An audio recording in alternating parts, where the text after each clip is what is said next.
2, 1. You're on. Hello, this is Simon Downs, broadcasting from Tokyo for InternetMedicine.com. Tonight we have the pleasure of speaking with Dr. Rana. Dr. Rana is a neurologist, a world-renowned Parkinsonism educator, and he will be speaking tonight about the historical perspectives of Parkinsonism. And I'd also like to mention that you can see the Hangout live at Parkinsonism.tv, and viewers are welcome to make tweets during the Hangout. I'd also like to say we're joined by a distinguished panel member. This is Dr. John Bennett of InternetMedicine.com. Dr. Bennett, would you like to introduce yourself? Yes, good evening, Simon. Thank you both for coming. I'm John Bennett from Miami, Florida. I'm the webmaster of InternetMedicine.com, and I'm glad to be here with Dr. Rana and you. Thank you very much. Dr. Rana, please, if you'd like to begin your presentation. Okay. Thank you, Simon and Dr. Bennett, for the opportunity to talk about the historical aspects of Parkinson's. So Parkinson's is a second most common movement disorder after essential tremor, which is considered the most common movement disorder. The features of a modern description of Parkinson's disease were given by James Parkinson, who was a British physician. But if you look at the history, the partial descriptions of some of the symptoms of Parkinson's have been given in some other documents. Ayurveda was a medical doctrine of India, and they described some symptoms of Parkinson's-like condition, and they called them Kempa Veda, and this goes as back as 5000 BC. And they used Mucuna purulens, which is a tropical legume, to treat the symptoms of this Parkinson's-like condition. And today we know that Mucuna purulens is a very rich and natural source of L-DOPA, which is the most modern treatment of Parkinson's.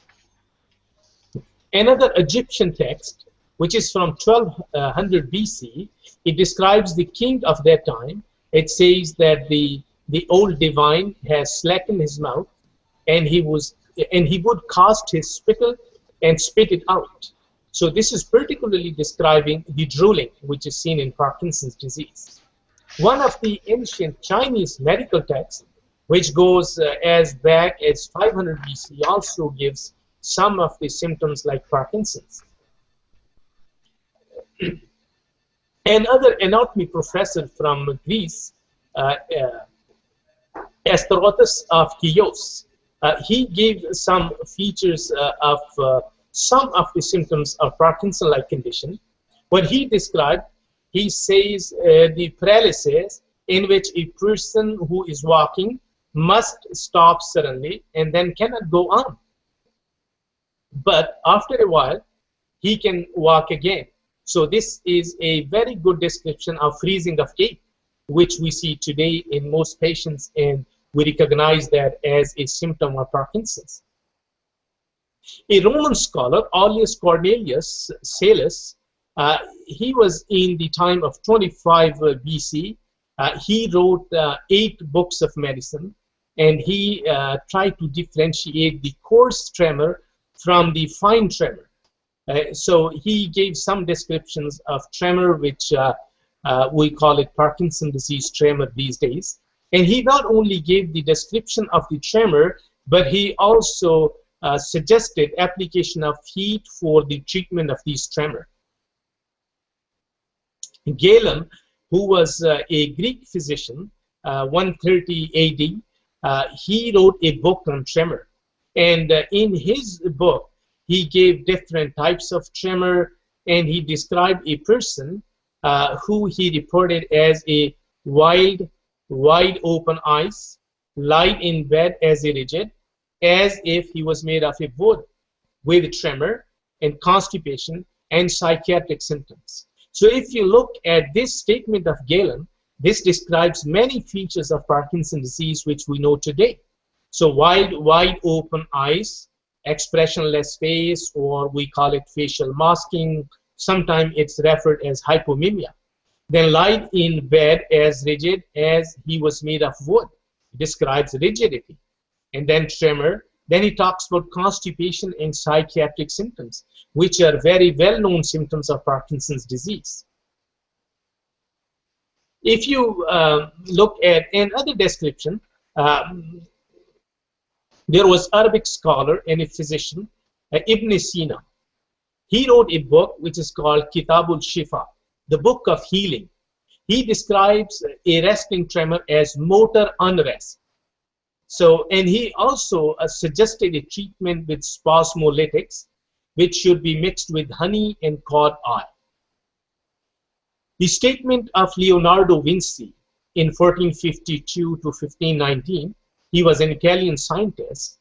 He also described different types of tremor. He says how nerves sometimes operate by themselves without any command from the other functioning parts of body or soul, and this is clearly apparent, for you will see the paralytics and those who are shivering and benumbed by cold.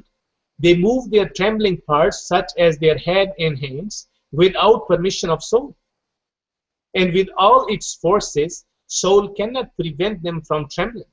So he's particularly describing the tremor of Parkinson's disease, and he also mentioned head tremor in this, although we know today that head tremor is not seen in Parkinson's. But sometimes what happens, the limb tremor, when it becomes quite apparent or noticeable, it may be connected to head, and it may seem that the head is shaking as well. There was another writer, John Aubrey. He wrote the biography of Thomas Hobbes. And he writes in his biography that Hobbes was suffering from shaking palsy. He says Hobbes was ill for several years before he died, and he was so paralytical that he was not able to write his name. So he is describing not only the bradykinesia, but also the micrographia. And in addition, he's telling us about the chronic course of the condition which Hobbes was suffering. And today we know that Parkinson's disease is a chronic condition which is characterized by slowness of movements as well as bradykinesia. A Scottish physician, George Shine, he wrote a book in which he described English melody. He writes that a disease wherein body or some of its members, they lose their motion, and the disease is never acute, and is often tedious, and in old people, and almost incurable, and the patient drags a miserable drags a miserable life, and totters and shakes. So this statement also describes bradykinesia, tremor, gradual onset, and the chronic course of Parkinson-like condition. Then Francois Delacroix, he also described some of the symptoms of Parkinson-like condition. He noticed in two patients in 1763, he wrote, they had difficulty with initiation of walking due to decreased muscular flexibility. So he is describing freezing, which usually happens in most patients at the start of the gait. We call it start hesitation. So with start hesitation, he's saying that they had difficulty initiating the gait due to decreased muscular flexibility. So he is telling us about the rigidity as well as start hesitation, which is a manifestation of freezing of gait. Then Sager, in 1776, he wrote a book, and he states, in Vienna, I saw a man above the age of 50. He was running involuntarily. He was being unable to keep direction, and he was not able to avoid any obstacles to avoid falling. So he is describing fascination. And fascination today, we know that is a very particular phenomena which is seen in Parkinson's disease and is not much seen in any other neurological condition. So John S. Sager was giving us the description of the person who was above the age of 50. So the onset of Parkinson's is usually in mid-50s. So he was running involuntarily. So he was running, he was not able to stop, so he could not avoid any obstacle, and so that he could avoid falling. So this is very suggestive of fascination of gait. Then John Hunter was a Scottish surgeon. He was from London Hospital. In 1776, he gave a description of Lord L's hands. He gave several lectures in which one of the description, he states that the Lord L's hands are perpetually in motion. He never feels them, the sensation of being tired. When he's asleep, his hands are perfectly at rest. But when he wakes up, in a little time, they begin to move. And today we know that the Parkinson's disease tremor and most other movement disorders, they diminish or they stop in sleep. And when a person is awakened, the movements start again. So he is describing the tremor likely of Parkinson's disease. He was saying that the person is shaking, he never gets tired, and when he goes to sleep, the tremor disappears. When he wakes up, the tremor starts happening again. So these features are quite suggestive of Parkinson's disease tremor. He also was a person whose lectures were attended by James Parkinson. So James Parkinson is said to have taken shorthand notes when he was attending his lectures. So after James Parkinson passed away in 1833, his son, John Parkinson, he transcribed those notes in a book, and he mentioned the Lord L description and how James Parkinson he attended the lectures of John Hunter. James Parkinson was a GP in London. He was also a reformer, activist, and he wrote an essay in 1817, which he published, Shaking Palsy. In Shaking Palsy, he described 6 people which he saw, and he writes about them that they had involuntary tremulous motion with lessened muscular power, in parts not in action, and even when spurted, with a propensity to bend the trunk forward and to pass from a walking to a running pace, the sense and intellect being uninjured. So he's talking about the tremor. Then he is talking about slowness, which he is describing as a lessened muscular power. Then he is also telling us about stooping of posture, the trunk bent forward. Then he is also talking about fascination, likely fascination. He's saying from walking to a running pace. Then he says the sense and intellect being uninjured. So likely when he saw them, they had early onset Parkinson's. So at that time, their cognition may be intact.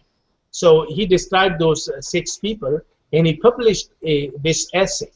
So he also not only described the features, but he also thought that the disease was of prolonged duration, and he thought that the traumas to cervical spine and toxins from the environmental pollution were the cause of this disease. Because that was the time of industrial revolution in London, so he thought that the toxins from the industrial revolution were quite prevalent in the atmosphere, and they were the cause of this condition. So today, most of the descriptions we look in the history, as I mentioned, we know that we see these in patients with Parkinson's at various stages. These may not appear in the beginning, all of them, but as the disease progresses, we see various complications and the symptoms which usually progress with time.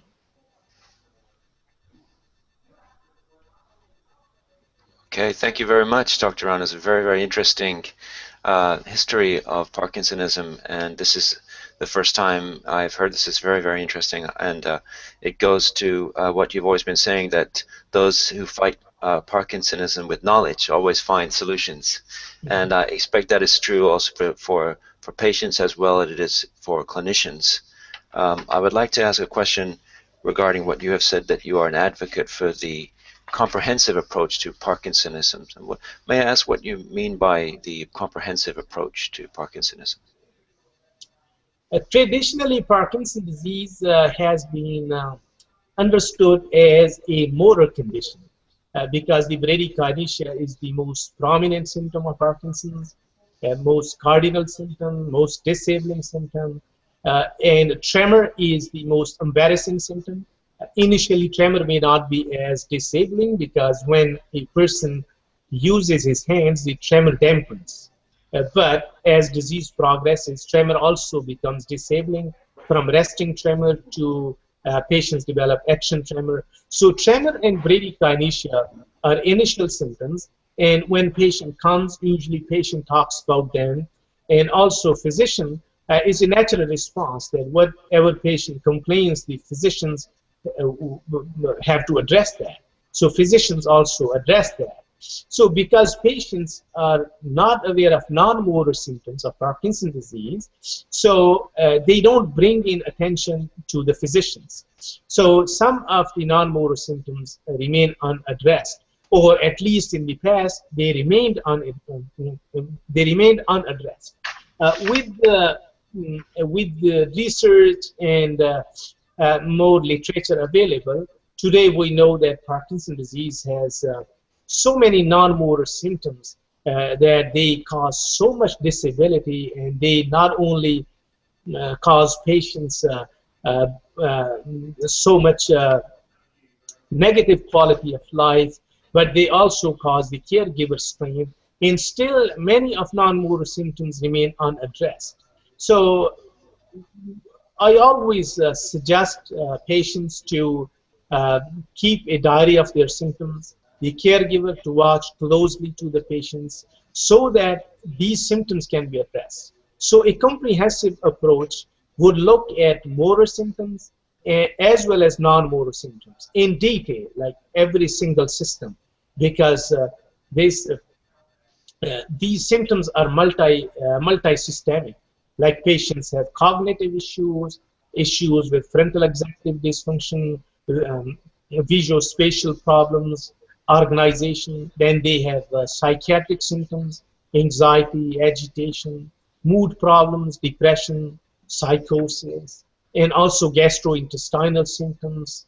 So pain and sensory symptoms, restless leg syndrome, and swallowing problem, drooling, skin condition. So there are so many so many symptoms related to various systems of human body that they make me think that this is the most complex neurological disease.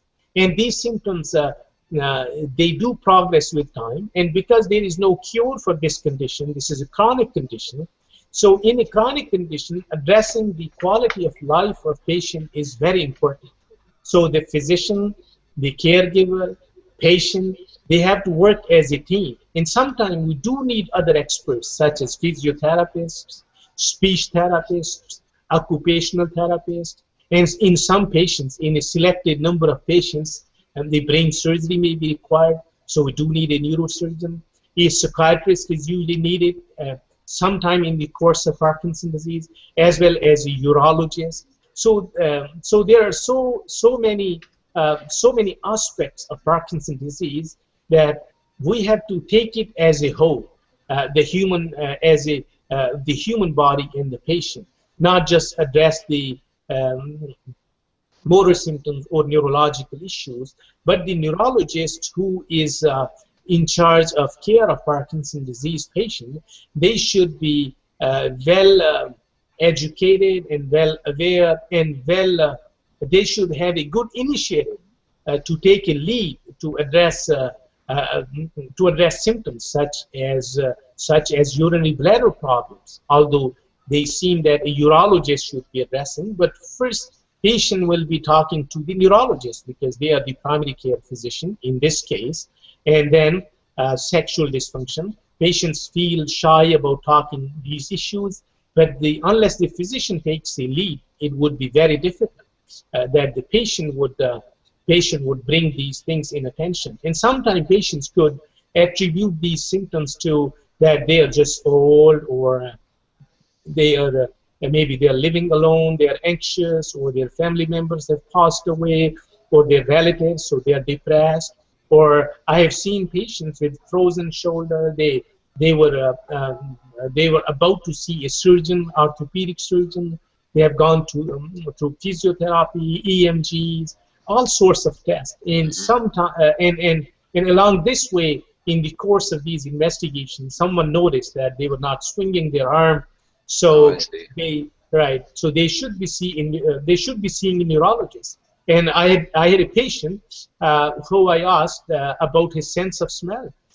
I said, well, how is your sense of smell? Well, he said, well, I can't smell things for so many years. I've seen so many ENT doctors, no cause was found. Then he asked me that, well, are you not a neurologist? So he was not expecting that question of ENT-related problem, but this is a question related to Parkinson's. So we have to provide a very comprehensive care addressing the mobility of patients, the cognition, and all other aspects of Parkinson's disease. And unless we advocate this, we promote this, so patients will not be educated, they will not be bringing in attention of physicians. And overseas, in many countries, there is a huge deficiency of movement disorders, neurologists, and these patients keep on suffering in silence, and eventually that leads to many complications. I see. Thank you very much, Dr. Rana. Dr. Bennett, do you have a question? Yes, I'd just like to make a comment. I've mentioned before that it seems that a neurologist has to be a pretty thorough historian as well as do a complete physical exam. And one of the things I've also been impressed with, Dr. Rana, is the role that the patient and his family has to take. They have to be pretty active. It seems that most patients that I have seen, it's kind of like a one-sided thing. The doctor does everything, but in Parkinsonism, the patient and the family really have to play a pretty active role. Can you comment on that, Dr. Rana? Yes, most of these patients are elderly, and some have very less education. Especially we live in Toronto, which is very multicultural. We have patients, I have patients who never attended any school, so they don't do any reading. So we have to develop CDs for them because the brochures or the booklets would not work. So we have to give them CDs. So these patients are mostly quiet. When they see a physician, they feel they are blessed. And the old concept of the physician being the God and the patient, feeling lucky or fortunate to see physician. So they are mostly quiet. They don't bring up these symptoms, and they are not very health conscious either. So we have to educate them, and we have to provide them educational material so that they can learn about various symptoms of Parkinson's disease. And along the course of the condition, when they notice these symptoms, they can talk to the neurologist, they can talk to physiotherapists, their family physician, and so that these symptoms can be addressed. Because these symptoms cause a great problem and impact, negative impact with the quality of life of these patients. So patients have to be very, very active. And at the same time, the caregiver has to be very vigilant because patients may not note some of the symptoms, such as memory issues. Patients may say that my memory is okay. So, but when you talk to a caregiver, they will tell that sometimes they cannot find the washroom inside the house. They are so disoriented. They will go into a closet. They will put things in the fridge, rather than on the stove. So these sort of things, you have to take a history, a parallel history from the caregiver, or some of the side effects of medication, such as impulse control disorders. So these patients may not notice that this is abnormal phenomena, or they may not reveal these symptoms. So you have to play a very close role with the caregiver and the patient to talk about, and you have to tell patients very clearly that we are a team and the goal is to improve your quality of life. I see. I'd like to ask a question regarding new therapies that may be on the horizon. Are there any new or experimental therapies that are coming out? Yeah, there are some new drugs which have been in the process of recent approval. in North America, such as duodopa. It has been used. It has been used in Europe for some time, but in North America, it's just recently it was approved. It's a liquid form of levodopa, which is delivered by the tube directly into the intestine of the patient. So there is no barrier for the absorption. So those patients who have motor fluctuations or trouble with absorption, usually in the advanced stages of Parkinson's disease, so they will be able to benefit this. There is another medication which is called Rytary. It is a controlled release, a long-acting form of levodopa. Although we had a controlled release levodopa, but the controlled release levodopa we had previously, levodopa CR, it had a poor absorption, and because it had a poor absorption, the action of this drug was quite unpredictable. We hope that the Rytary would address some of these issues. And another drug has been approved for partial hypotension. And also, we are educating patients about deep brain stimulation now more and more, so that they don't get surprised when we tell them at some time in the course of disease. They have some information from before, and some of the patients, or in some of the cultures, operation or brain operation has been looked at something quite serious. So if you educate these patients slowly, they would likely to